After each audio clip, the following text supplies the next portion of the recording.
checkpoint 16.3. Yes. Right? You find that you use vector method is easier. Right? Because there's so many different methods to get this and get that, you may get a bit confused. So vector method is just to learn to read the vector, that's all. Idea is you read the vector equation L times V. So you put your right hand here, right? Right hand pointing to L, facing your B, and then your thumb will be your force. Right? Your right hand and B must be on the same plane. That means the hand must be vertical.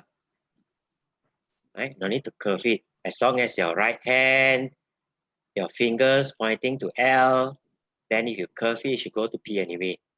That's how you decide the vector method. Okay, let's go to the first question. Can do another first one? Can. Okay, can go. Let's just go briefly.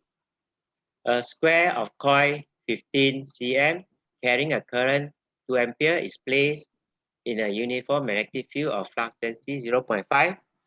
Show in the diagram, mark with arrow the direction of the magnetic field, if any, magnetic force, if any, acting on each side of the square. So on this side, where is the force? Yep. On this side, PS, where's the force? Since you say you have done the homework. Oh, sorry. Ayah. What am I doing?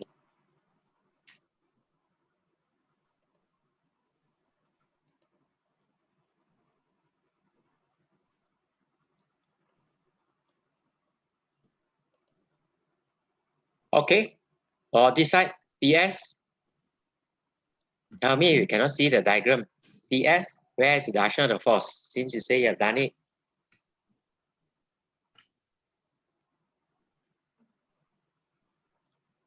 Yeah. You have done it. To the right. To the right. How can be to the right? You have B to the taking one part right or left already. So it cannot be to the right. It means you have not been doing your homework. Then you have vertical already, the current going vertical this way. So how can it be vertical? It has to be perpendicular. You don't look at this side where it's parallel, there's no force there. Only you look at perpendicular. So the current is taking one side already. So it can only be in or out only. So you have to use your Fleming's left hand rule. Where is the direction of the force? In. In. Okay. That's the direction of the force. Calculate the magnitude of the force on PS. How to calculate?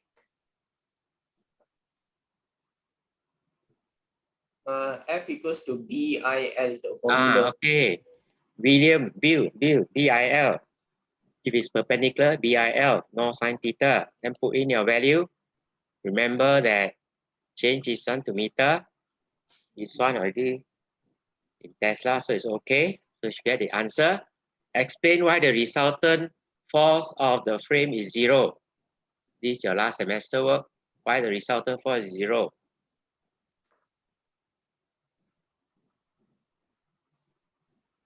Forces on the side PS, QR, same magnitude but opposite direction. Okay, good. The two forces are equal in opposite direction. So basically, there's no resultant force.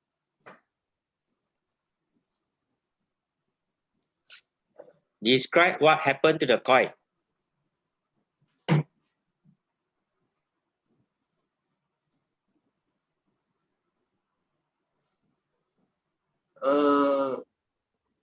Forces F's on the side PS, QR form a couple that rotates the coil about the vertical axis. So what will happen to the coil? Will it stay stationary? Will it rotate? Rotate. Yeah, it will rotate because these two forces form a couple. Right? They are distant apart. So that is your axis of rotation. It will rotate. Good. Okay. Let's go to number 2. I wanted to ask you something. Say again. I wanted to ask you something. Yeah, I can ask. What do you want to ask? The physics mark, right? What you expected me to get for that sem 1, huh? Okay. Okay. A similar one has been done in class review. A horizontal component of Earth magnetic flux density, B. Estimate the minimum current in a piece of copper wire of diameter. Diameter is 2 millimeter. That will make the wire float in the Earth's magnetic field. Draw diagram to show the relative direction of the current, magnetic field, magnetic force. So important to realize is that if you want it to float, the weight will be pulling it down. So if there's no force upwards there, it won't stay in the air. So you got an upward force there to make it float. Then as I say, you use Fleming's left-hand rule to determine the direction of the field. The field must go into the page or into the screen, right? And then the length of the rod. So the force will balance the weight. Right? So magnetic force is upwards, BIL, weight, mg. Right? Remember your mass is density times volume. Density, volume, remember it's a cylindrical rod, so it's pi r square L. Right? Mass is density times volume. Volume is just that cross-sectional area times L. So area is pi r square. That's why you get this formula. And the two must be equal. If it's going to stay in the air, that means you have to lift it out in the air and then it will stay there. Put in your value, mg, replace it with that formula there. Right? Can cancel your L. Cancel your L. You want your I. So you got pi r square rho g, pi r square rho g. Take your B down. And So now much for the derivation. say again. No, so many derivations. You have no choice. Right? Your physics, that's why I say if you don't put in the effort to try out the problem, it's very mathematical. Very hard to get good grade. Because memory, like definition and derivation, is very small portion. Most of the mark are in calculation. Right? Not explaining, right? Explaining God. Explaining God. But little or more. But more or most of them are in calculation. You can look at one of the paper and see a lot of calculation. That's why if your math is poor, you will suffer in physics. No, my math's okay. Yeah, that's why I say your math is okay. It's just that you have not put enough effort in your physics. Right? If your math is okay, you should be able to understand physics. I see you can understand. It's just that you're not putting enough effort. Right? There's your pi. This one diameter, so you have to divide by 2 to get your radius. Right? Convert it to meter. 10 to the power minus 3 square, r square. Density, that's your density. G is 9.81, cannot use 10. Then B, right? B they have given you. Put down there, and then the rest is calculation. Okay, very high current. Will probably melt the rod. Right? So this is more or less a imaginative type of question. You won't have such thing in reality unless you have a way to pull the rod. Okay, with that, anything not clear? No, okay. Okay, let's do number 3. Teacher, Yeah. the checkpoint, the assignment one, right, sir? Assignment you're supposed to pass out last Friday already. You have delay for you 1 week. Yeah, I'm going to pass out by today night, sir. No point in giving you test because you will fail. Don't put an effort to learn. So I would rather give you time to do your assignment. After every topic, I will give you an assignment. So you can try it out.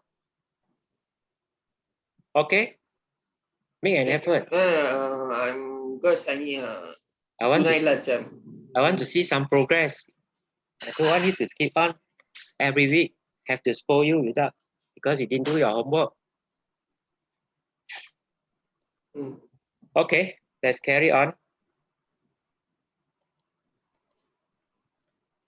A short length of bare copper wire PQ, right? That's a PQ, is placed in guide, right? That just hook, just a guide there, which are fixed and made of wire in between the poles of the magnet. These are your magnet, this is your north, this is your south, shown in the diagram. State and explain what happened to the copper wire PQ when the switch S is closed. Okay, so the thing to remember is the guide there, this one is fixed. The one that is movable is this one, that rod there in the guide. So what happened?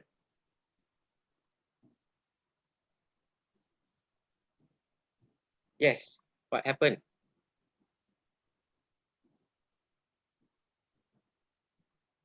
Use your Fleming's left-hand rule. Draw your field, magnetic field first. I have helped you. This one I don't know. Say again. This one I'm not sure. The current is there from the positive terminal. That's your current. I've drawn for you. Right? That's your B, magnetic field. So use your Fleming's left-hand rule. Where the direction of the force? Yep, that's the direction of the force.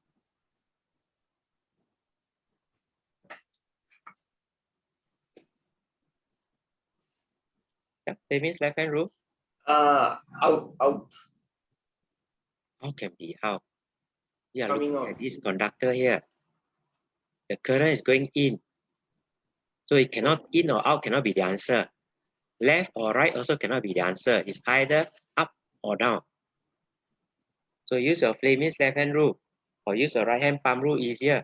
Right palm rule, the field is there. The current is going in. Current is going in. It's easier to twist your hand. This one is your field. That one is your current. The thumb is your current going in.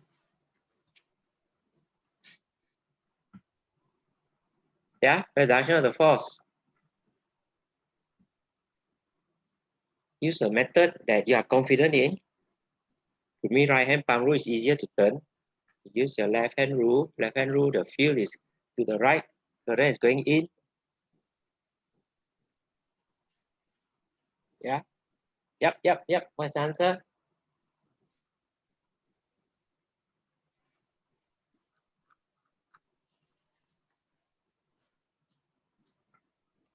One minute, sir.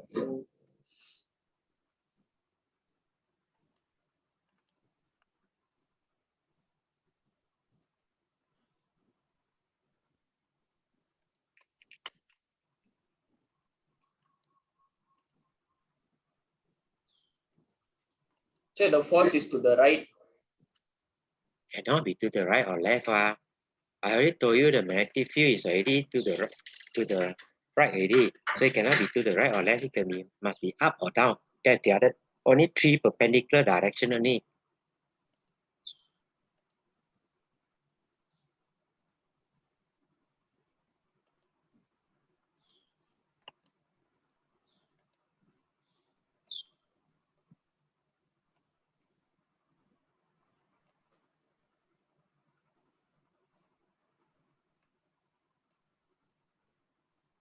This one you must get it right. This is your SPM work. That means left-hand rule.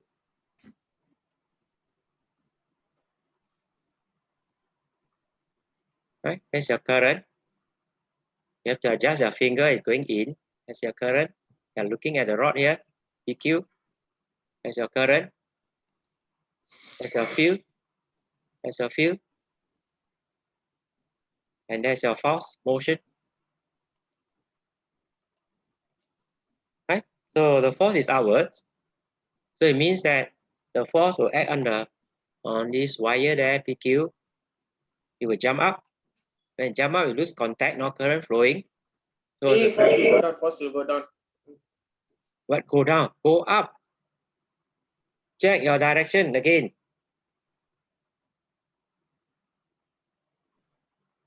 Yeah, can get going in. Going up, sorry.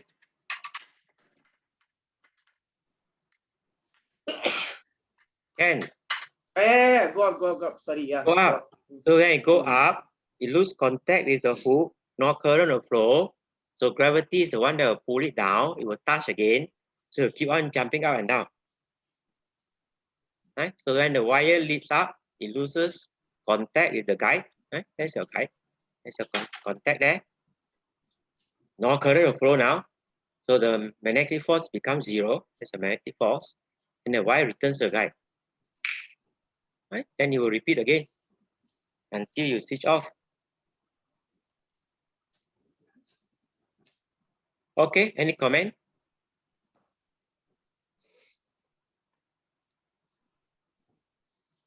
Yep.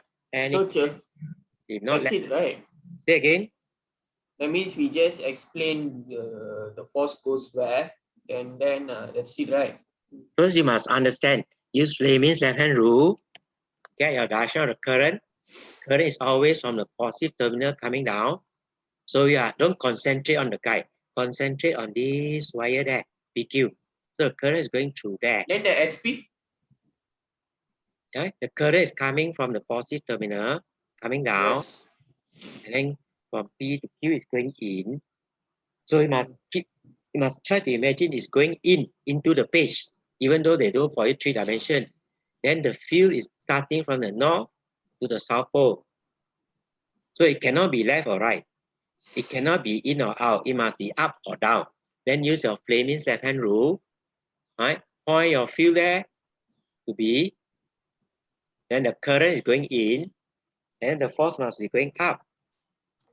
So it will jump up because there's a force there. Then when it jump up, no more current will flow because you lose contact with the guide. The guide is the one, is a conductor. So no more contact. So the weight will pull it down. So you keep on jumping up and down. Okay?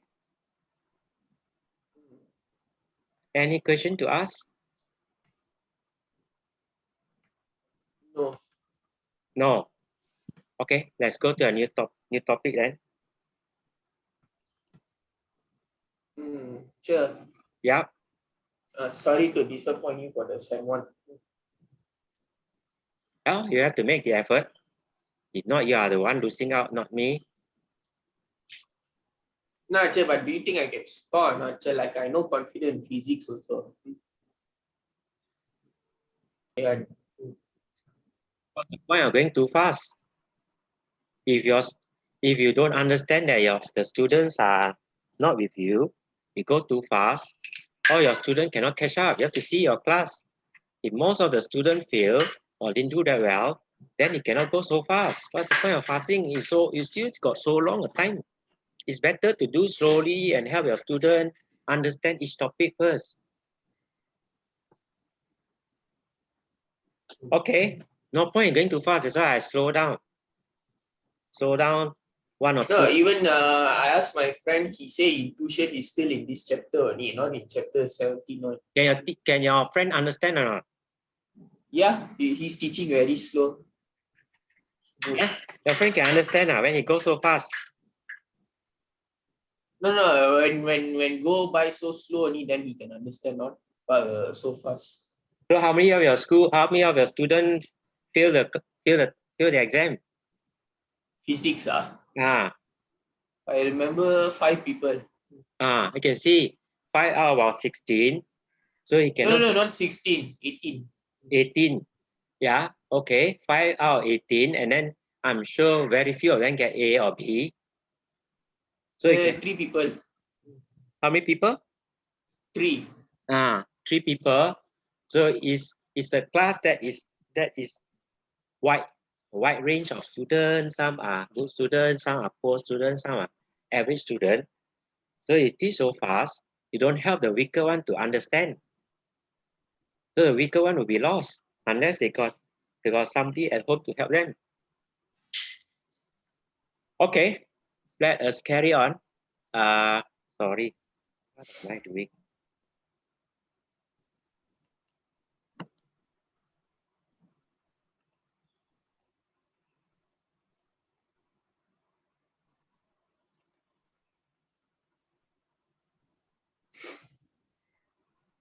Sorry, just trying to get.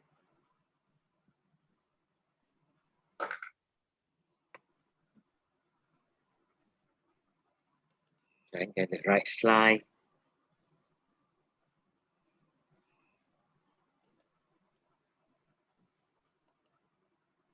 That's the reason why I didn't go that fast with you. Because you go too fast, you all get lost. Okay, so far we have studied about force on moving charge. And we say that the charge must be moving at an angle, not parallel, before there can be a force. Same as a conductor, right? Moving charge is a current. So force on the current carrying conductor must be at an angle to the field. And there's a force on the conductor. Now we are basically reviewing what you have learned in your SPM. Right? We are going to review further. When we studied about magnetic field. Now we are going to look at magnetic field by different type of conductors. One of them we call infinitely long conductor or wire, right? Very long, very thin. And then the loop, a flat coil or loop, right? Magnetic field. I can call a loop or remember they are conductor. They carry current. And then we look at solenoid. Okay. Stop me if I'm going too fast. Syllabus wise doesn't help much. Magnetic field to current. State Ampere's law. Use it to derive the magnetic field of a straight wire. Right? This one you need to remember. Need to derive and need to know to remember. Use the formula. This one also you need to remember how to use this formula for circular coil or loop. And then for solenoid, this formula. Right? They say use. They didn't ask you to derive. Only this one need to derive. State Ampere's law. Current carrying conductor. Right? Where current or wire carrying a current, there's a magnetic field around the current carrying conductor. Right? We can plot that using plotting compass. Just pass the wire through a paper, let the current flow, and then sprinkle IF filing. Or can use plotting compass. So in this subtopic, we are interested in the field of infinitely long conductor, a loop, a solenoid. Okay, Ampere's law. Ampere's law states that for any closed loop, right, it's a path, closed loop, the sum of element delta L, means very small delta L, a small length, times the magnetic field, right? That one P is for parallel, in the direction parallel to the length element. Right? This is a small, tiny length, and we want the field in the direction of the length is equal to permittivity times the electric current enclosed in the loop. Okay, so your book use this formula. There's your P parallel to delta L, right? So what is enclosed in the loop? It's just a permittivity of free space times your current.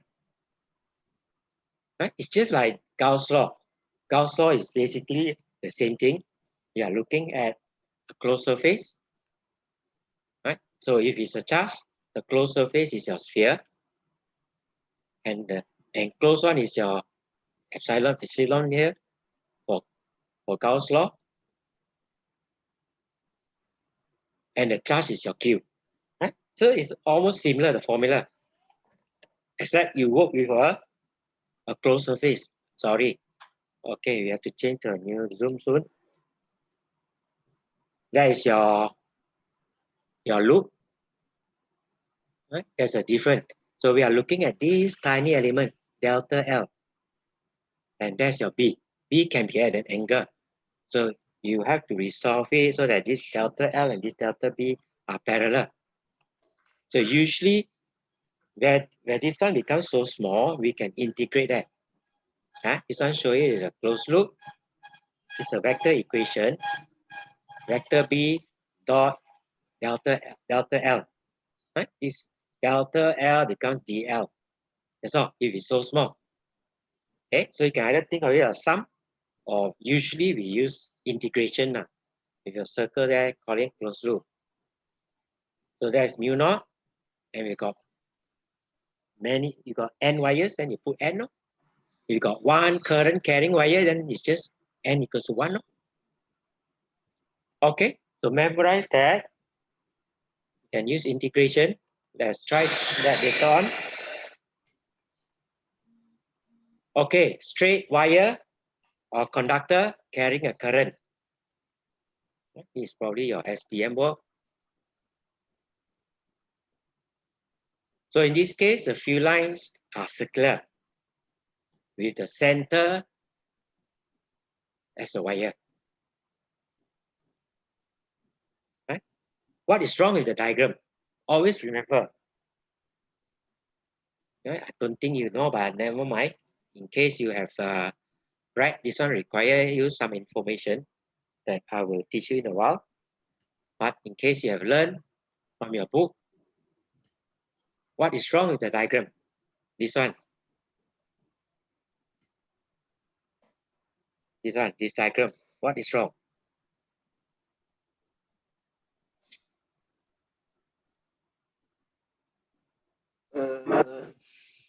Yep. Okay, since there's I and there's B, right? So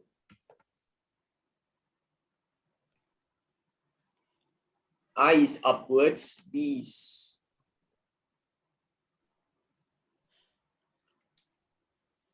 the force is coming out.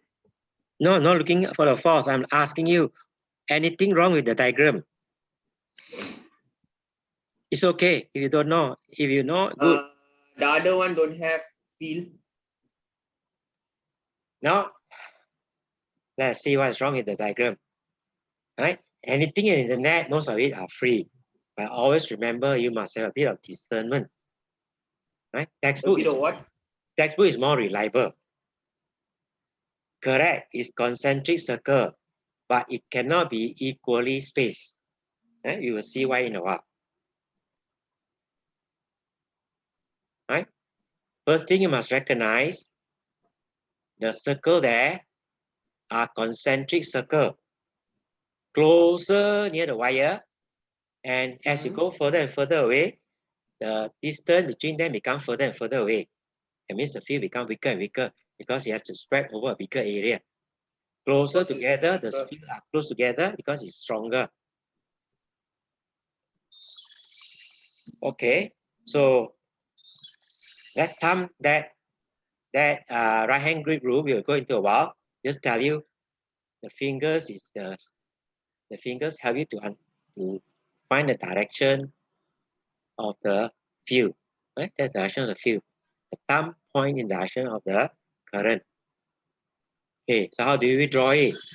Right, remember, this one we are looking at plane view, looking at the top there. So the current is coming out of the page. Yeah, written for you there.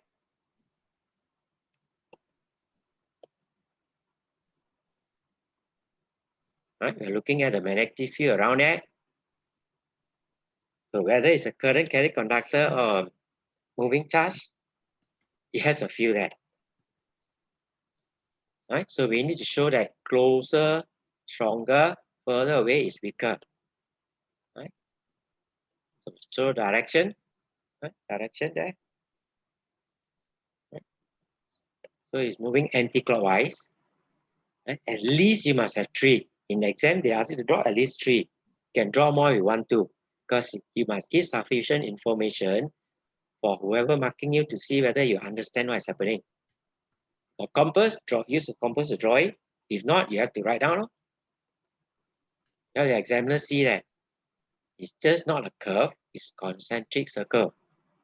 Circular. Okay with that? Memory work, nothing much.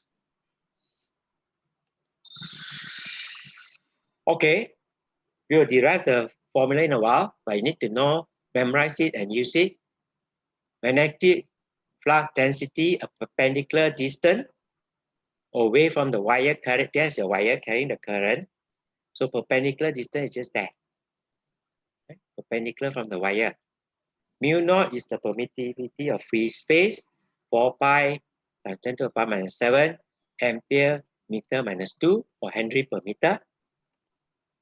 So that is your perpendicular distance R. Okay, 2 pi is your circumference R. That's how you remember it.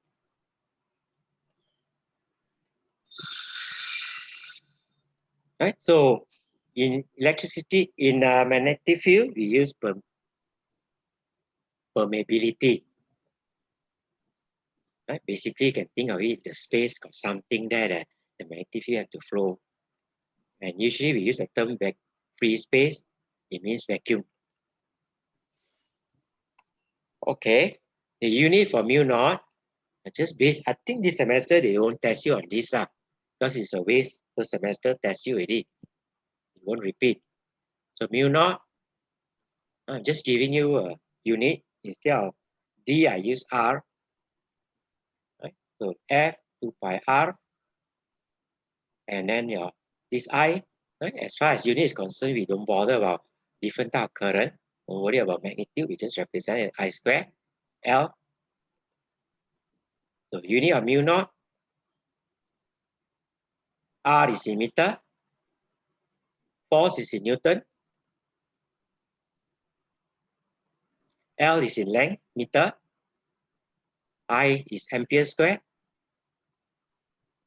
Okay, so meter and meter can cancel off.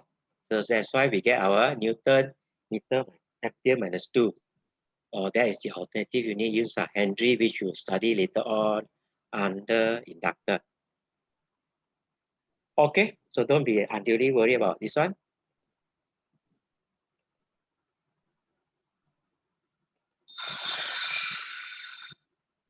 Magnetic flux density of a straight conductor. Right? Must be able to memorize the formula and understand the formula. What does B depend on? Right? Magnetic flux density depends on current. Greater current, greater field strength. Also, we go further and further away, right? It becomes smaller and smaller, your B. And it depends on the medium, mu naught.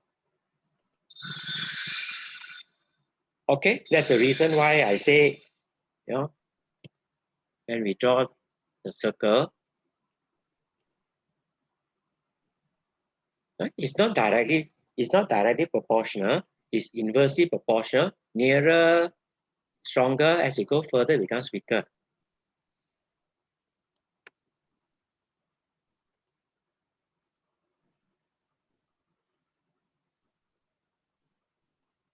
Okay, let's go to look at direction before we do some calculations.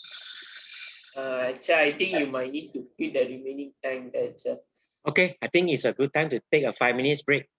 Since our Zoom is finishing, thank you for telling me. Okay, take a 5 minutes break. Okay, thank you.